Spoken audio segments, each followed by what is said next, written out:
Everyone saw a disabled girl sitting alone. Everyone except the janitor, who changed everything with a simple dance. No one knew a billionaire mother was watching from the shadows, her heart breaking and healing at the same time. Sometimes the smallest act of kindness becomes the moment that rewrites destinies. The cafeteria of Brookhaven Academy was always loud at lunchtime, laughter echoing, sneakers squeaking across polished floors, students shouting as they traded snacks or bragged about weekend plans. But in the middle of that noisy sea sat Maya, the only silent island in the room. Her wheelchair was pushed neatly against the table, her hands folded on her notebook, her eyes following conversations she could never quite enter. She was born with cerebral palsy, and though her mind was sharp, her body didn't always obey her. The students didn't mock her, they simply didn't see her, which in some ways felt worse. Today was worse than usual. It was dance practice day. The school was preparing for its annual spring gala, and posters of happy, able-bodied teens twirling in pastel costumes were plastered everywhere. Maya stared at them with equal parts longing and resignation. Who would ever want to dance with a girl like me? The thought visited her often, uninvited and unwelcome, but never failing to hurt. Across the room, Ethan Cole, the school janitor, was mopping a spill near the vending machine. He was tall, broad-shouldered, always wearing a faded navy uniform and a tired smile. Everyone knew him as the kind man who worked 2 jobs to raise his son Liam. What no one knew was how carefully he observed people, especially the quiet ones, the overlooked ones. He noticed Maya every day. He noticed how she flinched when students accidentally brushed past her, how her eyes lingered on the dance rehearsal announcement board longer than anyone else's, how she waited for anyone to sit with her. But today he noticed something else. A small tremble in her chin. The glossy shine of tears she refused to let fall. Ethan paused mid-mop. Not today, he told himself. She's not going to cry alone today. He set aside the mop, wiped his hands on his uniform, took a deep breath, and walked toward her table. Maya, he said gently. Her eyes widened. People rarely spoke to her unless they had to. Hi, Mr. Cole, she managed. You look like someone who could use a friend. She blinked, startled, then looked down as if trying to hide the emotion tightening her chest. I'm okay. He took a seat across from her. I know okay. That's not okay. She let out a small, shaky breath. He didn't push further. After a quiet moment, Ethan noticed her notebook slightly open, a sketch visible. Maya hurried to close it, but not before he caught a glimpse, a drawing of 2 dancers spinning under a chandelier. The girl in the wheelchair was smiling brighter than the moon above her. Is that you? He asked softly. Her cheeks turned red. Just imagination. It's beautiful. She bit her lip. It's impossible. Ethan smiled. Mind showing me something? He stood up slowly, moved a few steps back, and extended his hand toward her like a dance partner inviting a lady onto the floor. Her heart skipped. Maya, he said warmly, may I have this dance? Her breath caught in her throat. But I can't. Who says you can't? Dance isn't just about legs. It's rhythm, emotion, connection. He winked. And trust me, I'm used to dancing with a mop. You'll be a big upgrade. She giggled despite herself. Everyone in the cafeteria turned to look. Whispers floated. Some laughed. Some recorded on their phones. But Ethan didn't care, and he made sure Maya didn't either. He placed one hand lightly on hers. Ready. Slowly, he guided her wheelchair in a gentle, rhythmic motion, forward, back, a soft spin, another glide. With his free hand, he exaggerated graceful dance movements, twirling, dipping, stepping dramatically. Maya burst into laughter, real, loud laughter she hadn't let out in months. For the first time, she wasn't invisible. The cafeteria buzz faded around her as her world filled with warmth and motion. Her smile grew so radiant that people stopped whispering and simply watched, surprised and moved. But someone else was watching. Right outside the cafeteria doors, unseen through the narrow glass panel, stood Aurora Hayes, Maya's mother. To everyone else, Aurora was the unreachable billionaire CEO whose face appeared on magazine covers, whose empire stretched across countries. But to herself, she was simply a mother desperate to give her daughter a life that wasn't defined by hospital rooms, therapy schedules, and pitying looks. Today she had come unannounced, Just to peek in. just to see if Maya was okay. What she saw instead was her daughter dancing. Her breath hitched. Her heart stuttered. Maya wasn't just dancing, she was glowing. And the man making her glow, Aurora didn't know him. But she was about to. Because in that single, breathtaking moment, she realized something. This janitor had done what no amount of money ever could. He had given Maya joy, confidence, magic.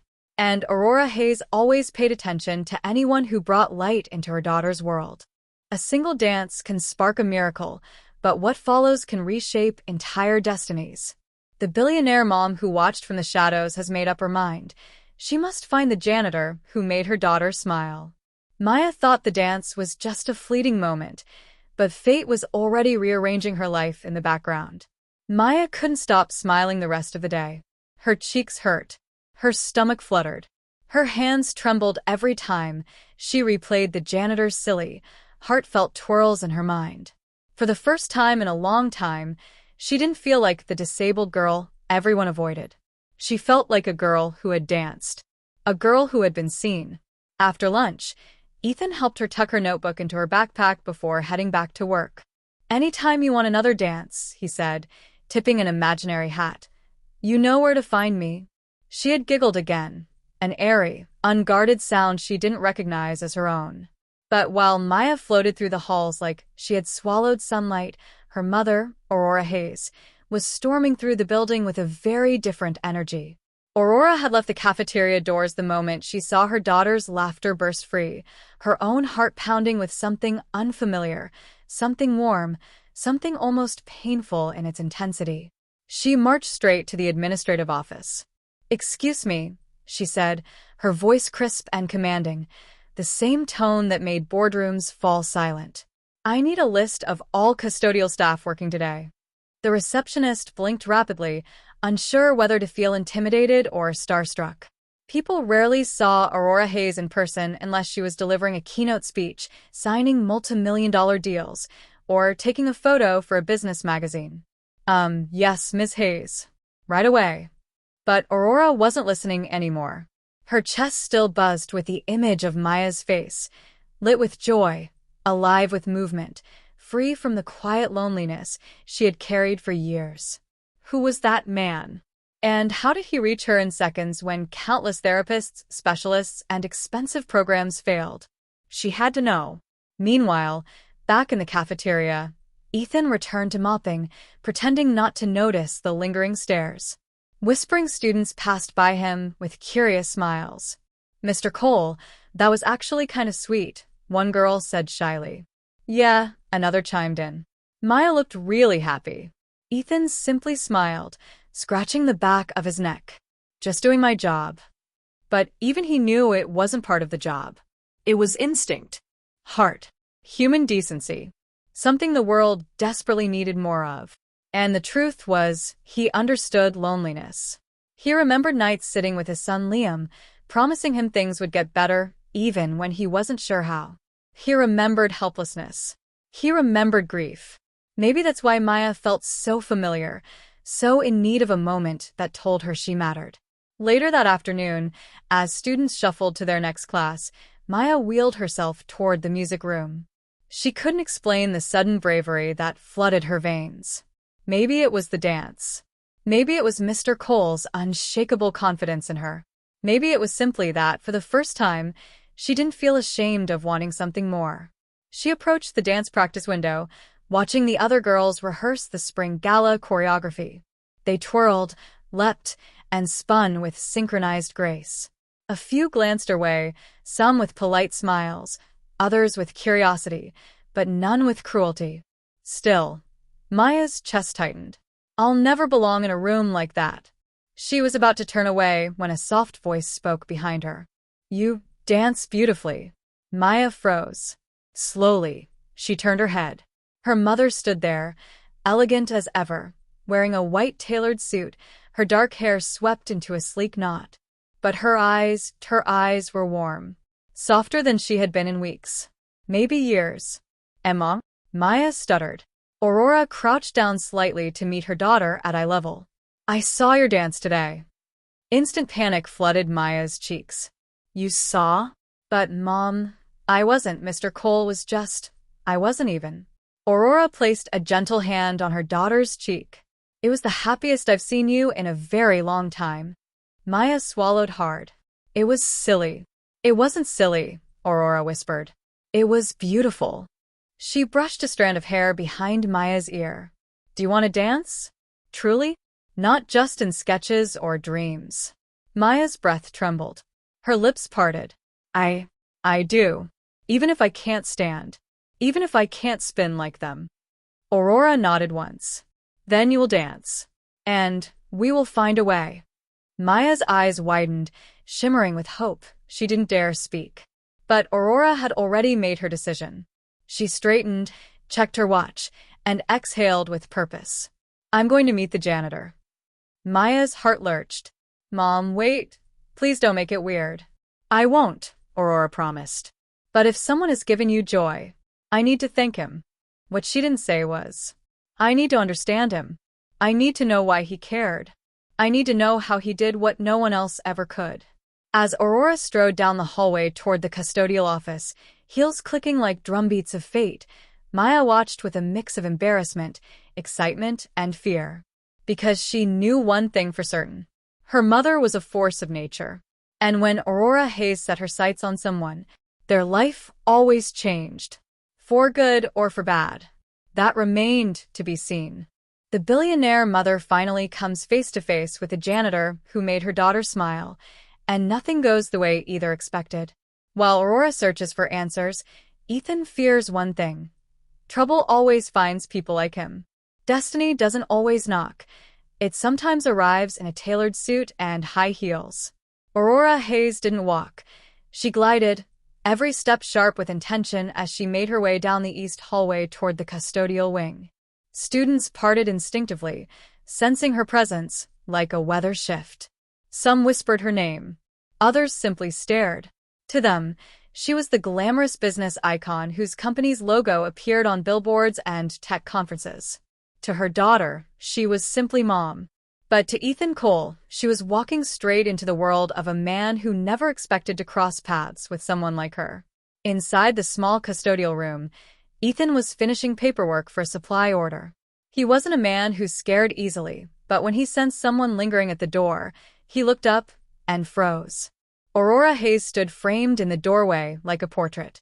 Elegant posture, crisp white suit, a presence that filled the space even before she spoke. Mr. Cole, she asked in a calm, controlled voice. Ethan blinked, unsure whether he should stand, salute, bow, or run. He finally settled on standing. Yes, ma'am, he replied, rubbing his palms on his uniform out of habit. I'd like to speak with you. Privately. He swallowed. Hard. Whenever people with money and power asked for private conversations with janitors, it rarely meant anything good. Of course, he said cautiously, stepping aside. Aurora walked in, her eyes scanning the cramped room, shelves stacked with cleaning sprays, rows of neatly labeled supplies, a faded calendar with notes scribbled in Ethan's handwriting. He wished briefly he had cleaned the place better. Then remembered he was the janitor. He cleaned everything perfectly. Aurora turned to him, her gaze intense but unreadable. Are you the man who danced with my daughter today? Ethan froze. Oh no. His heart jumped into his throat. His mind raced with the words, I'm sorry, I didn't mean to cause trouble, please don't get me fired. He had dealt with angry parents before, students accusing him of interfering, principals telling him to stay in his lane. But before he could say anything, Aurora spoke again. Thank you. Ethan blinked. What? Aurora's shoulders softened. I said, thank you. He stared at her as if she had spoken a language he didn't understand. Aurora Hayes, one of the richest, most influential women in the state, was thanking him, a janitor, like he had saved the world. She took a breath and continued, her voice lower, more human. I saw my daughter laugh today. Not politely, Not faintly. but freely, like she hasn't in years. Ethan didn't know what to do with a sudden emotion in her tone. She deserves to feel seen, he said quietly. She's a wonderful kid. Aurora's eyes glistened for a split second before she blinked it away. You noticed that, she whispered. More than her teachers. More than her peers. Sometimes more than me. Not more than you, Ethan said softly. No parent sees everything. We just do our best. Aurora inhaled, studying him with new curiosity. Do you have children, Mr. Cole? Yeah. A son. Liam. 11. Ah. She nodded as though a puzzle piece had clicked into place. Then you understand. The room fell quiet for a moment. Two parents standing in a cramped space, connected by something deeper than class or status. Love for their children. Aurora stepped back slightly and asked, Would you be willing to meet with me again? I'd like to discuss something important regarding my daughter. Ethan's heart stuttered. Ma'am, I appreciate what you're saying. Really? But I'm just a janitor. I don't think I'm qualified to advise on anything important. You're qualified, Aurora replied firmly, because you saw her. You reached her. And that makes you more valuable than any expert I've hired. He shook his head, uncomfortable. Compliments from millionaires felt like traps. Aurora noticed his hesitation and softened her tone. I'm not asking for something complicated.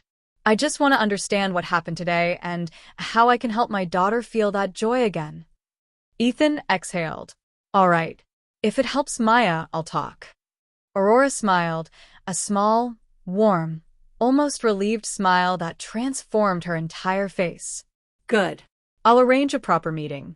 Somewhere neutral. Somewhere neutral. He knew what that meant. Not in his world. Not in hers. Somewhere in between. Before he could overthink, the door opened behind her. And Mom, Maya wheeled into the room, cheeks flushed, hands gripping her wheels nervously. Maya, Aurora said, instantly gentle. I was just thanking Mr. Cole. Maya turned red. Mom. Ethan crouched beside her chair, smiling. Hey, superstar. Maya looked away shyly. I'm not. You are, he said softly. You lit up the whole cafeteria. Aurora watched the exchange closely, studying Ethan's sincerity, Maya's comfort, the unspoken trust forming between them. Something inside her settled. Something else sparked. Would you, Aurora began carefully, be open to helping Maya learn a form of adaptive dance? Maya's breath hitched. Ethan's eyes widened. I'm not a dancer, he stammered. I just spin mops and kids' dreams. Maya let out a tiny giggle. Aurora shook her head. You connected with her. That's more valuable than technique. Ethan looked at the girl whose eyes were shimmering with hope, and he knew he couldn't say no. Okay, he said. If Maya wants it, I'll help. Maya's smile cracked open like sunlight. Aurora's relief was palpable. And somewhere deep in the building, the threads of fate quietly knotted tighter, binding three lives that never should have intersected. But destiny had already chosen its path. And this was only the beginning. When a janitor begins teaching a disabled girl to dance, the world doesn't applaud, it questions, gossips, and interferes. Maya blossoms, Ethan worries, and Aurora must face a truth she's spent years denying. Sometimes healing comes from the most unexpected teacher and threatens those who fear change. The next week unfolded like a quiet miracle, one that neither Maya, Ethan, nor Aurora had anticipated. Every afternoon, after classes ended and the halls emptied, Maya wheeled herself into the old storage room beside the music wing. It was dusty, cluttered, and forgotten by most staff, but it had space, privacy, and a smooth floor. To Ethan, that meant it was perfect. On the first day, he pushed aside boxes, moved buckets, and cleared a makeshift practice area. Maya watched him nervously, palms damp, heart tapping fast. Okay, Ethan finally said, stretching his back. Ready for lesson 1? Maya swallowed. What's lesson 1? He grinned. We dance. She laughed, a soft, nervous sound, but she nodded. Ethan knelt beside her wheelchair. Rule number 1. You're in control. I follow your lead. Her eyebrows shot up. But I can't. You can, he said, tapping her hand lightly. Let me show you. He placed both hands gently on her armrests. You move forward when you want. Back when you want. Spin when you want. I match you. She hesitated, then pushed her wheels slightly.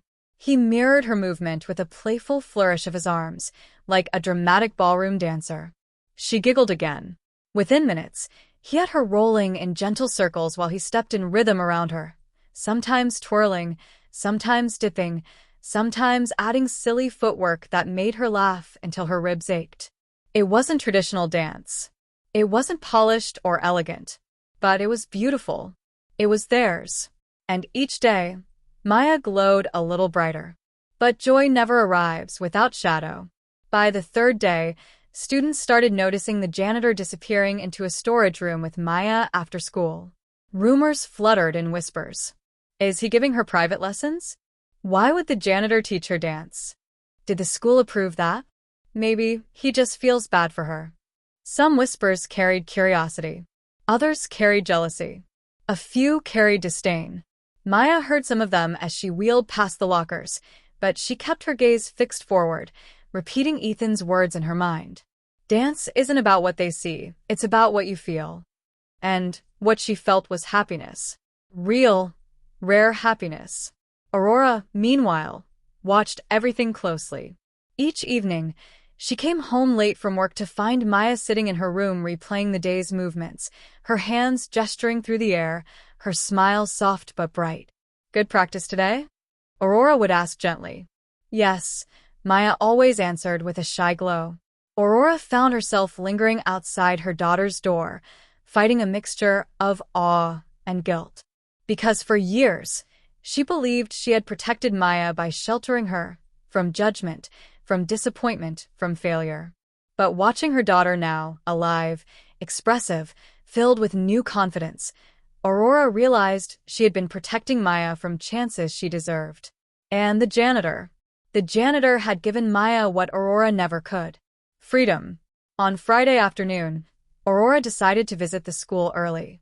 She waited outside the storage room, listening. Inside, she heard Maya laughing, a rich, genuine sound. Then Ethan's voice. Okay, Maya, now imagine this is a ballroom. Chandeliers overhead. Music swelling. And you? You're the star of the night. Maya's laugh softened. Do you really think anyone would choose me as a star? Yes, Ethan said without hesitation. Every time. Aurora's heart squeezed. She pushed open the door slightly, quietly enough to watch without interrupting. Maya was moving her chair in graceful, intentional patterns while Ethan guided from the side, matching her rhythm, creating a duet of movement. He wasn't treating her like someone disabled. He wasn't pitying her. He was respecting her, letting her lead, letting her shine. But something else tugged at Aurora's attention. It was Ethan. His expression held no performative kindness, no forced empathy, just sincerity. Genuine care. Patience carved from years of responsibility and hardship. Aurora stepped inside. Both turned. Mom, Maya squeaked, flushing. We were just... I saw, Aurora said, smiling softly. And it was wonderful. Ethan scratched the back of his neck. We're just practicing. Maya's doing all the hard work. Aurora approached them slowly. Mr. Cole, may I ask something? Of course. Would you consider helping Maya prepare a piece for the spring gala? Silence. Maya froze, eyes wide. Ethan blinked like she had suggested climbing a mountain barefoot. The gala, he echoed. In front of the whole school? Yes, Aurora said plainly. Why not? Maya's hands shook. Mom, I can't perform like that. You can, Aurora said. I've seen you. Ethan rubbed his forehead. Ma'am, I appreciate the thought, but I'm not a real dance instructor. You're exactly what she needs, Aurora replied. Her voice held certainty, not pressure, not force, just truth. Ethan looked at Maya. Her eyes were shimmering with a mixture of fear and yearning. Do you want to? He asked softly. She bit her lip. Her voice came out in a whisper. Yes. Ethan exhaled. Then, I'm in. Maya gasped. Aurora smiled, and the air between them filled with something indescribable, hope, possibility, and the beginning of something bigger than any of them understood. But outside the door, someone else was watching. The vice principal, her expression tight, her eyes sharp, and her mind already forming words Maya would soon dread. A janitor has no place teaching a student, especially not a special needs one. Trouble had arrived, and it was only getting started. The vice principal steps in, not to help, but to tear apart the fragile happiness Maya has found. A janitor, a disabled girl, and a billionaire mother stand against a system built to doubt them. The spring gala becomes the stage where truth, courage, and love collide. The following Monday began with a storm, not of thunder, but of authority. Ethan arrived early, sweeping the East Wing floors, humming softly to himself. He was thinking about Maya's progress, the shifts in her confidence, and the surprising peace he felt helping her. He didn't expect peace these days, not after years of raising Liam alone, juggling bills, and fighting the quiet weight of exhaustion. But then the intercom clicked. Mr. Ethan Cole, please report to the vice principal's office immediately. His broom paused. His chest tightened. That voice, that tone, he knew it too well. Trouble. He cleaned his hands, straightened his uniform, and made his way to the office. The vice principal, Ms. Barrett, sat behind her desk, a rigid woman with thin lips, sharper eyes, and a personality carved from rules rather than empathy. Mr. Cole, she said without a hint of warmth. Please sit. I'll stand, he replied quietly. Her eyes narrowed. Very well. I'll be direct. I've received concerning reports about your interactions with a student. Maya Hayes. Ethan's shoulders tensed. We've been practicing adaptive dance. With her mother's full permission. Ms. Barrett steepled her fingers. Regardless of parental consent, your role here is custodial. Not educational. Not instructional. And certainly not extracurricular. Ethan clenched his jaw. I'm not doing anything inappropriate.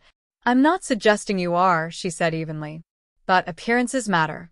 Liability matters. Power dynamics matter.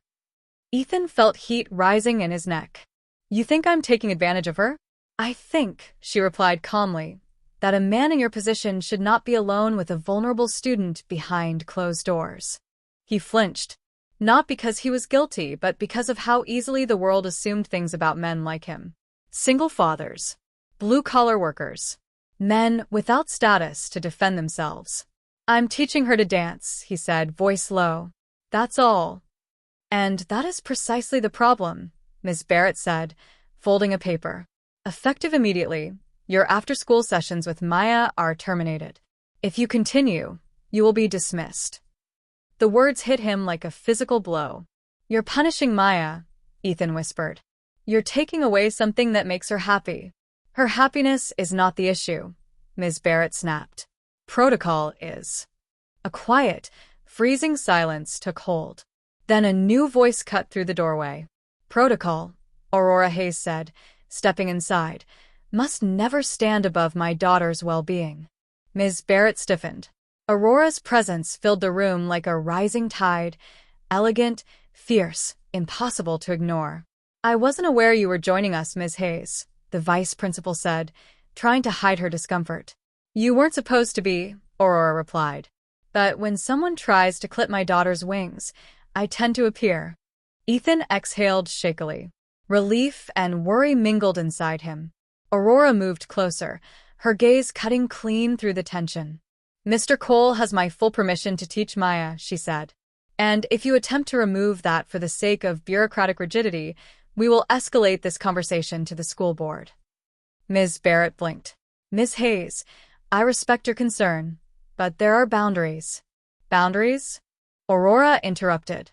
My daughter finally found a reason to smile. To move. To try. And you want to shut it down because it doesn't fit neatly inside your checkbox form? Ms. Barrett flushed. I'm trying to ensure professionalism. Aurora smiled, a cold, controlled smile that belonged to a woman who built empires. Professionalism, she said, is recognizing when something is helping a child, especially a child who has fought the world simply to exist in it. Ethan watched in awe and gratitude as Aurora stepped closer. If Mr. Cole is removed from my daughter's practice, she said quietly, I will remove my financial contributions to this institution. Ms. Barrett paled. Ethan's eyes widened. Aurora's voice dropped to a razor-soft whisper. And I will not hesitate. After several tense seconds, Ms. Barrett cleared her throat. Very well, but the sessions must remain supervised. A door open. Visible. Aurora nodded. Agreed. Ethan nodded too. No problem. Then we are done here, Ms. Barrett said, defeated. Aurora turned to Ethan. Come, she murmured. We have a dance to prepare. 2 weeks later, the spring gala arrived. The auditorium buzzed with excitement. Parents taking videos, students adjusting costumes, teachers ushering groups backstage. Maya sat in her wheelchair behind the curtain, hands shaking. I'm scared, she whispered. Ethan crouched beside her. That's what being brave feels like, he murmured. You ready, superstar? She nodded, tears in her eyes, but fire in her heart. When the curtains lifted and the music swelled, the room fell silent. Maya rolled forward, slow, steady, graceful, then spun her chair in a sweeping arc as Ethan danced beside her, matching her rhythm, following her lead exactly as he promised. Gasps filled the room. Whispers. Then, applause. Loud. Genuine. Overwhelming. By the final movement, Maya's smile shone like a sunrise. Aurora stood in the front row, hands clasped over her heart, tears falling freely. When the performance ended, the audience rose to their feet in a standing ovation. Maya covered her mouth, overwhelmed. Ethan wiped his eye and pretended it was dust. Afterward, Aurora rushed backstage, gathering her daughter into her arms. You are magnificent, she whispered into Maya's hair. Absolutely magnificent. Maya trembled with joy. Then Aurora turned to Ethan, her eyes soft, grateful, almost emotional. You changed her life, she said. Ethan shook his head. No. She changed mine. Aurora didn't look away. Not this time. Not anymore. Well, she murmured, maybe we changed each other. And for the first time, Ethan believed it.